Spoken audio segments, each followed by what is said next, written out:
ভারতবর্ষের বুকে মোঘল সূর্যাস্ত হয়েছে কয়েক শত বছর হয়ে গেল।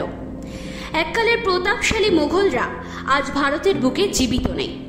পৃথিবী বিখ্যাত সম্রাট বাবর, হুমায়ুন, শাহজাহান, আওরঙ্গজেব, আকবরদের বিশাল সাম্রাজ্য কালের বিবর্তনে বিলীন হয়ে গেছে।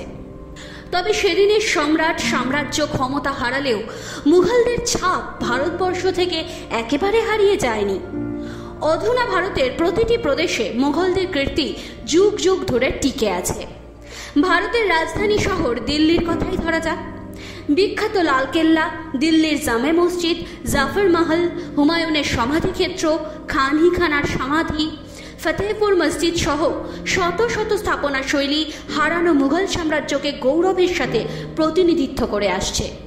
ইতিহাস এবং অসাধারণ স্থাপত্য শৈলীর দৌলতে এসব স্থাপনা সারা বিশ্বের পর্যটকদের আকৃষ্ট করে। দিল্লিতে নির্মিত এসব স্থাপত্যের মধ্যে সবচেয়ে গুরুত্বপূর্ণ স্থাপত্যের নাম নিলে প্রথমেই আসবে দিল্লির জামে মসজিদের নাম। প্রিন্স অফ বিল্ডার্স হিসেবে পরিচিত সম্রাট শাহজাহানের আমলে নির্মিত এই মসজিদটি শুধু ভারতীয় উপমহাদেশে নয়, পুরো পৃথিবীর মধ্যে অন্যতম গুরুত্বপূর্ণ মসজিদ।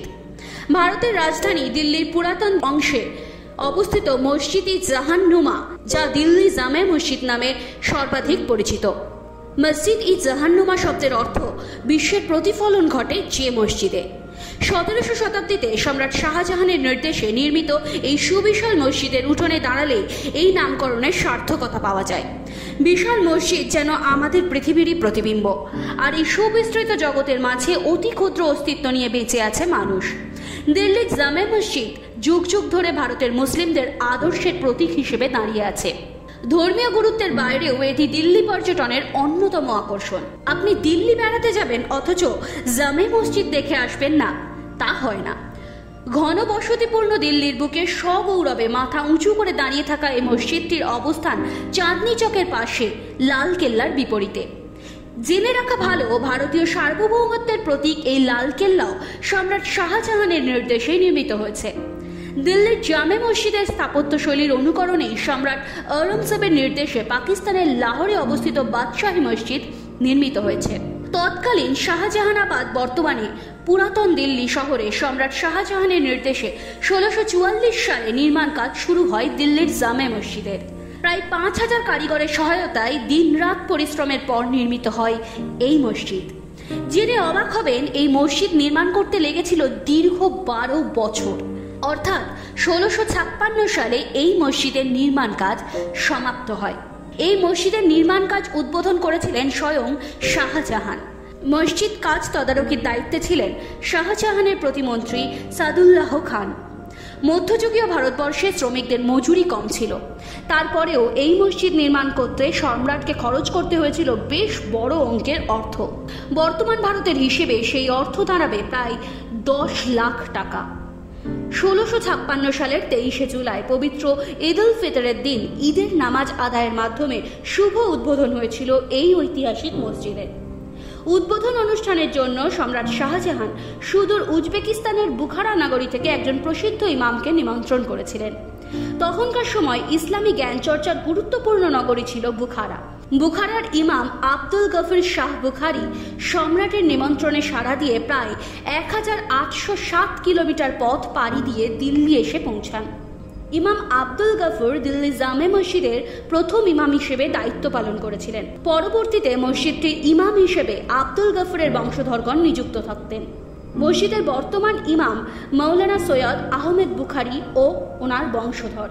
মুঘল আমলে নির্মিত শত শত স্থাপনার মধ্যে দিল্লির জামে মসজিদের স্থাপত্যশৈলী ছিল অনন্য। সম্রাট শাহজাহানের বাসভবন লালকেল্লার মতোই এই মসজিদ নির্মাণে ব্যবহৃত হয়েছিল লাল বেলে পাথর এবং সাদা মার্বেল। জৈন, ভারতীয় এবং ইসলামী স্থাপত্যবিদ্যার অপূর্ব সংমিশ্রণে নির্মিত এই মসজিদ যেন বহু সংস্কৃতির ধারক হিসেবে দাঁড়িয়ে আছে। মসজিদ এলাকার দৈর্ঘ্য প্রায় 261 ফুট এবং প্রস্থ 90 ফুট।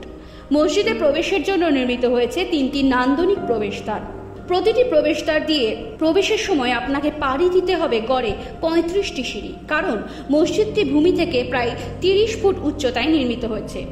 উঁচু ভূমিতে নির্মাণের কারণে অনেক দূর থেকে এই মসজিদের কাঠামো চোখে পড়ে। এছাড়া এই মসজিদে রয়েছে 3টি মার্বেলের তৈরি গম্বুজ, 4টি টাওয়ার এবং 2টি মিনার। মসজিদের বিস্তৃত নামাজের স্থানে একসাথে প্রায় 25,000 মানুষ নামাজ আদায় করতে সক্ষম হন। এটি ভারতের বুকে সবচেয়ে বড় জামাতের স্থান। মসজিদ চত্বরে মুসলিম নারীদের নামাজ পড়ার বিশেষ ব্যবস্থা রয়েছে। মসজিদের পূর্ব দিকের প্রবেশদ্বারটিকে রাজকীয় দ্বার হিসেবে চিহ্নিত করা হয়, কারণ সম্রাট শাহজাহান এই দ্বার দিয়েই মসজিদে প্রবেশ করতেন। মসজিদের দুটি মিনার 5 তলা বিশিষ্ট এবং ব্যালকনিযুক্ত। মিনারগুলোর গড় উচ্চতা প্রায় 130 ফুট। মিনারের সবচেয়ে উঁচুতে উঠতে হলে আপনাকে 130টি সিঁড়ি বেয়ে উঠতে হবে। মিনারগুলির উপরে উঠলে আপনি পুরো দিল্লিকে এক নজরে উপভোগ করতে পারবেন। মসজিদের মেঝেগুলো কালো এবং সাদা মার্বেল পাথর দিয়ে নির্মিত।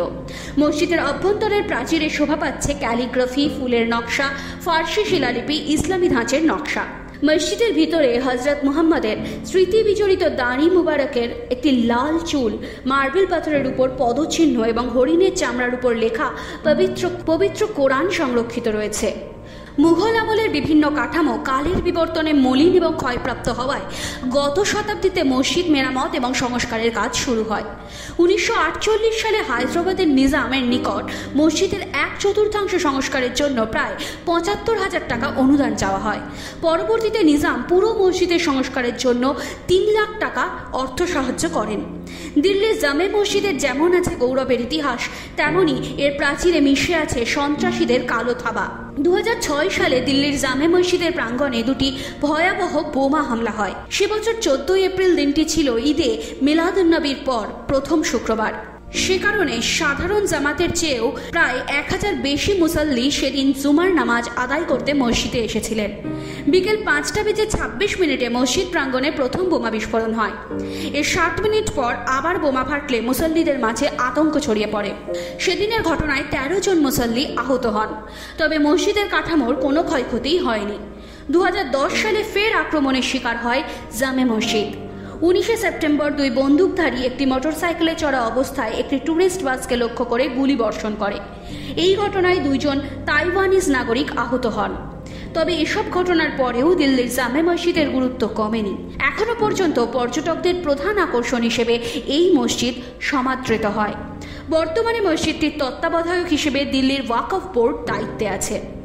দিল্লির জামে মসজিদ শুধু ভারত নয়, সারা পৃথিবীর মুসলিমদের নিকট একটি অতি গুরুত্বপূর্ণ ধর্মীয় স্থান।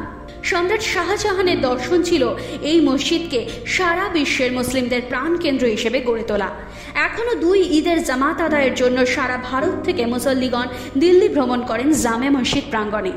এর অনন্য ইতিহাস এবং স্থাপত্যকলা একে ধর্মমত নির্বিশেষে সকলের নিকট গুরুত্বপূর্ণ করে তুলেছে। ইতিহাসের পাতায় অনন্তকাল পর্যন্ত সম্রাট শাহজাহানের অনন্য সৃষ্টি হিসেবে এই মসজিদের নাম স্বর্ণাক্ষরে লেখা থাকবে। Bureau report, NBTV।